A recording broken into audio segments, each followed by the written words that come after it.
हमारे साथ अदीब साहब जुड़ गए हैं, फोन लाइन पे, बुनकर नेता हैं।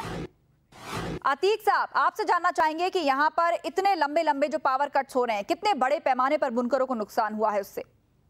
जी, तो क्या जानना चाह रहे हैं आप? अतीक साहब, हम जानना चाहते हैं कि बिजली कटौती की वजह से बुनकर उद्योग को कितना बड़ा नुकसान हुआ है।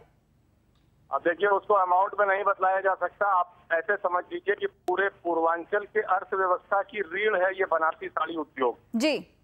और हिंदुस्तान में जितने कुटीर उद्योग या हस्तकला के क्षेत्र है उसमें बनारसी साड़ी के बारे में, उसके महत्व के बारे में बतलाने की जरूरत नहीं है। बिल्कुल। पिछली लगभग 20 लाख लोग इस धंधे से परोक्ष या अपरोक्ष रूप से जुड़े हैं जी। और ऐसे उद्योग को जिससे बुनकर अपनी मेहनत और अपनी कला के बल पे उस उद्योग को चला रहा है बगैर किसी सरकारी मदद के जी। आज हालत ये है कि इसको 12 घंटा और 14 घंटा और 10 घंटा बिजली वो भी किस्त में मिल रही है जी। आप इससे अंदाजा लगा सकते हैं कि कितना बड़ा नुकसान बुनकरों का हो रहा है। बिल्कुल। गरीब बुनकर जो रोज कुआं खोदते हैं, रोज पानी पीते हैं, जिनका हाथ पांव है, जिनका जरिया है रोजी रोटी का, ये बिजली ये इनको नहीं मिल रही है। तो अब ये बहुत दुखद है कि बनारसी साड़ी जैसे उद्योग को जी और बिजली के कारण बुनकर भूखों मरने के कगार पे आ गया है जी। बुनकरों के लिए सरकार की ओर से अतीक साहब बड़े दावे किए गए थे, करोड़ों का राहत पैकेज इन लोगों के लिए रखा गया था, उसे देने की घोषणा की गई थी। उस दिशा में अभी तक क्या कुछ राहत मिली है बुनकरों को? सही कोई राहत नहीं मिली है, बल्कि मायूसी ये मिली कि अभी लखनऊ में कुछ दिनों पहले कॉन्क्लेव था हिंदुस्तान अखबार की तरफ से, जिसमें मुख्यमंत्री महोदय स्वयं मौजूद थे और उन्होंने वहां पे ये एडमिट किया था कि हमारे पास कोयला नहीं है, संसाधन नहीं है, इसलिए फिलहाल अभी निकट भविष्य में बिजली में सुधार की कोई संभावना नहीं बनती। ये सुन के बहुत अफसोस हुआ और उनके वो वादे जो चुनाव से पहले थे उन दोनों में जो विरोधाभास था सुन के बड़ा अफसोस हुआ। चुनावी वादे थे और मुलायम सिंह सरकार तो वैसे भी बिजली ना देने के मामले में मशहूर है।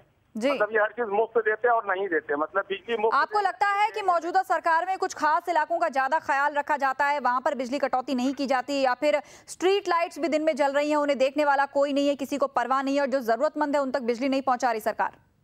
अब खास इलाकों से, खास लोगों से या खास इलाकों से आपकी मुराद क्या है मुझे नहीं पता। फिलहाल बनारस और बनारसी साड़ी उद्योग जो हिंदू मुस्लिम जिसमें ताने बाने की तरह जुड़े हुए हैं, इसको किसी वर्ग विशेष से जोड़ा नहीं जा सकता।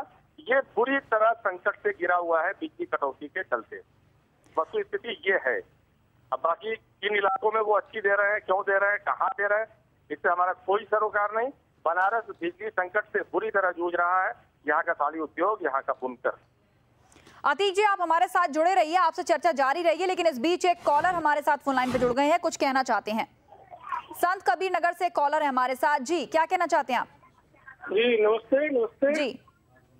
सबसे पहले तो आपको मैं धन्यवाद दे रहा हूँ कि जो आपने इस मुद्दे को अपने चैनल पे उठाया जी, और धन्यवाद के पात्र हैं आप। कटौती की जहाँ तक बात है, हमारे संत कबीर नगर जिले में इतनी ज्यादा परेशानी इस वक्त चल रही है जिसका कोई हिसाब नहीं। सुबह 9 बजे लाइन काट देते हैं, कभी 3 बजे देते हैं, कभी 5 बजे देते हैं, कभी रात में काट दिए, कभी 12 बजे रात में देते हैं। इतनी ज्यादा मुश्किल से 2 घंटा, 2.5 घंटा, 3 घंटा हमको लाइट मिल रही है। हम इस सरकार से एकदम परेशान हो गए। हम आपके चैनल के माध्यम से कहना चाह रहे हैं कि भाई हमारे साथ इतनी नाइंसाफी क्यों हो रही है इस तरीके से। हम आपसे ये जो आपसे स्पष्ट करें कि आप सरकार से पूछे कि इस तरीके से हमारे संत कबीर नगर जिले में इस तरह की क्यों काम कर रहे हैं, ये हमको समझ में नहीं आ रहा है। मैं चैनल के माध्यम से आपसे बात कह रहा हूँ, कृपया हमारे समस्या का समाधान कराइए। जी, तो यहाँ पर संत कबीर नगर से एक कॉलर थे, उन्होंने साफ तौर पर कहा कि कैसे वहां पर दिन में ज्यादातर बिजली गुल रहती है, कोई घोषित पावर कट का समय नहीं है, जब मन चाहे बिजली गायब हो जाती है, लोगों को दिक्कतें आ रही हैं, वहां व्यापारियों को दिक्कतें आ रही हैं, रोजमर्रा नौकरी पेशा लोगों को दिक्कतें आ रही हैं क्योंकि दिन का पूरा रूटीन बिगड़ चुका है, पढ़ने वाले बच्चों को दिक्कतें आ रही है क्योंकि बिजली नहीं है, गर्मी इतनी ज्यादा पड़ रही है, तो कैसे आखिर यहाँ पर काम होगा? अतीक साहब बुनकर नेता हमारे साथ लगातार जुड़े हैं फोन लाइन पे। अतीक साहब, आपको लगता नहीं है कि बुनकर जो है वो सिर्फ एक राजनीतिक मुद्दा बन के रह गए हैं? तमाम पार्टियां अपने अपने नुमाइंदे भेजती हैं, कोई आपके लिए पैकेज का ऐलान करता है, कोई सत्ता में आके जो है वो भी एक पैकेज का ऐलान करता है, कोई आपको राजनीतिक प्रलोभन देता है, लेकिन असल में काम किसने किया है, लाभ किसने पहुंचाया है, ये एक बड़ा सवाल है। बिल्कुल सही कह रही हैं आप जी। एक तो राजनीतिक मुद्दा होके रह गया है राजनीतिक पार्टियों के लिए, और माफ कीजिएगा मीडिया के लिए एक समाचार बन के रह गया है बुनकर जी। ये बहुत दुखद है। अब बुनकर दरअसल हकीकत में जमीनी हकीकत यह है कि सरकार जितने वायदे और जितने दावे करती है बुनकरों के हित में लाभ पहुंचाने की और तमाम बड़ी बड़ी योजनाएं, जी ग्राउंड रियलिटी उसकी जमीनी हकीकत यह है कि आम बुनकरों को कुछ नहीं मिल रहा है। जी चाहे उसकी बड़ी बड़ी योजनाएं हो, आर्थिक मदद के तौर पे आम बुनकर का उससे कोई सरोकार नहीं होता। वो सहकारी समितियों के माध्यम से कुछ विशेष लोगों तक पहुंचते हैं। बिजली है जो आम लोगों की जरूरत से जुड़ी चीज है, उसका हाल आप देख ही रही हैं। बिजली कटौती एक संकट, अनियमित कटौती उससे बड़ा संकट। कब आएगी और कब चली जाएगी? हम कहते हैं आप टोटल 18 घंटा बिजली दीजिए, 9 घंटा सुबह दीजिए, 9 घंटा रात में दीजिए, नियमित समय से दीजिए, तो भी हमको एक राहत ये रहेगी, हमको पता रहेगा कि इतने से इतने पे बिजली रहेगी। आप जब जी में आता है काट लेते हो और जब जी में आता है सप्लाई दे देते हो। तो कटौती अलग समस्या, अनियमित कटौती उससे बड़ी समस्या। और बिल्कुल यही आधार है, सबसे बड़ा आधार है उस उद्योग को चलने का, और वही नहीं है हमारे पास। अतीक जी आप जुड़े रहिए, आपसे बातचीत चलती रहेगी, लेकिन एक कॉलर हमारे साथ जुड़ गए हैं, संजीव है बरेली से। संजीव जी क्या कहना चाहते हैं आप? जी यहाँ पर बरेली में खासतौर पर बिजली की काफी बड़ी समस्या है। बिजली यहाँ पर आती नहीं है, जिससे उद्योग धंधे यहाँ पर बिल्कुल ठप पड़े हुए हैं। सबसे बड़ी समस्या यह है, आपके माध्यम से काफी अच्छा प्रयास करा जा रहा है, पर समस्या यह है कि बरेली में आपका चैनल बहुत बड़े एरिया में नहीं दिख पाता है, जिससे यहाँ का प्रशासन को ना तो कोई सूचना मिल पाती है, ना तो प्रशासन चाहिए हो पाता है, क्योंकि आपके चैनल के काफी अच्छे प्रयास है।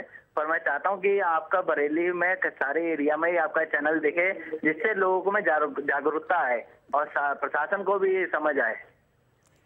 चलिए राजीव जी, शुक्रिया अपनी राय रखने के लिए। हमारी कोशिश होगी कि आपकी बात को प्रशासन में बैठे हुए अधिकारियों तक हम जरूर पहुंचाएं और उनसे जाके सवाल पूछें आप लोगों की ओर से कि आखिर क्या वजह है। और सबसे बड़ी बात है ये जो अघोषित पावर कट होते हैं, जिसके बारे में किसी को पता नहीं होता, लोग अपने काम किस हिसाब से मैनेज करेंगे। दिन में 10 घंटे बिजली आती है और उसमें भी पता नहीं होता कि वो 10 घंटे कौन से होंगे, वो 10 घंटे एक साथ मिलेंगे कि 2-2 घंटा करके मिलेगा, किसी को ये भी नहीं मालूम। एक और हमारे साथ बुनकर नेता जुड़ गए हैं, बदरुद्दीन साहब है वाराणसी से। बदरुद्दीन साहब, बुनकरों के हालात के बारे में, जमीनी हकीकत के बारे में आप क्या बताना चाहेंगे? देखिए, जमीनी हकीकत तो ये है, सरकार के लिए आंख है जी, उसी तरह कारोबारी के लिए बिजली जी। बिजली नहीं तो कुछ भी नहीं जी, ना हमारी मशीनें चलेंगी, ना मेरा हाथ चलेगा जी। जिस तरह से आदमी की आंख नहीं है तो बेचारे के लिए दुनिया बिल्कुल अंधेरी है, उसी तरह बिजली के और इसका सबसे बड़ा जिम्मेदार है बिजली विभाग। सबसे बड़ा, जब तक नहीं लगेगी तब तक हमारी बिजली लाश बहुत हो रही जी। स्ट्रीट लाइट जल कहीं ना कहीं देखो तो जहाँ देखो तहाँ ट्रांसफार्मर जल रहा है। कोई ना कोई बिजली विभाग के लोगों की लापरवाही है। हम ठीक है, बिजली कम है हमारे पास जी, जो है उसको भी हम सही तरीके से नहीं दे पा रहे हैं।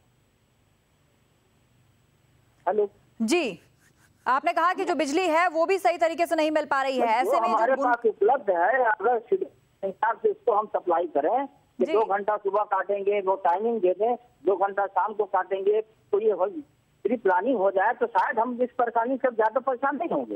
लेकिन यहाँ तो कुछ सीमा ही नहीं। बदरुद्दीन साहब, बनारस की अगर बात करें तो यहाँ पर कितने ऐसे परिवार हैं जो बुनकारी के उद्योग पर, जिनका परिवार चलता है, जिनका घर चलता है, और अब उसी को ठप हो जाने की वजह से आमदनी का संकट खड़ा हो गया है? देखिए, बनारस में तो मैं समझता हूँ कि 80% बुनकरी में जी, चाहे वो हिंदू भाई हो चाहे वो मुस्लिम भाई जी, 80% लोग इससे कहीं ना कहीं से इसमें इन्वॉल्व है। या तो अपना कोई मटेरियल बेच रहे हैं या कोई चला रहा है अपना लूम, कोई हथकरघा चला रहा है जी। बनारस का तो सबसे बड़ा धंधा यही है। लेकिन दुख की बात है कि बनारस जैसे पवित्र नगरी काशी का जी आज तक ये दुर्दशा है कि यहाँ पे न बिजली है, न पानी है, न रोड है, न कानून है। हर चीज से यहाँ मतलब एकदम अपेक्षा पे पड़ा हुआ काशी में। काशी जैसी अपेक्षा तो मैं समझता हूँ शायद किसी शहर का ना होगा जी। यहाँ चलने के लिए कोई रोड नहीं बचा है, बिजली के थ्रू रोड दिए वो ही रहे सब लोग जी। बदरुद्दीन साहब, यहाँ पर अगर बात की जाए, चूंकि आप बुनकर नेता हैं, अतीक साहब भी हमारे साथ जुड़े हुए हैं, आप लोग बुनकर नेता हैं, उन लोगों के बीच से आते हैं, उन लोगों की समस्याएं समझते हैं, और आपने सब चीजें देखी हैं कि प्रशासन में किस प्रकार से ढिलाई बरती गई है आप लोगों के पूरे मामले को लेकर। तो क्या आपने सरकार के साथ, नई सरकार आई है, बातचीत की कोशिश की है, नई तरीके से बातचीत की पहल फिर से शुरू करने की कोशिश की है कि कम से कम आप लोगों की समस्या को कोई समझे? और ये जो बुनकर उद्योग है, ना सिर्फ इससे घर चलते हैं बल्कि हमारे देश की एक पहचान भी है।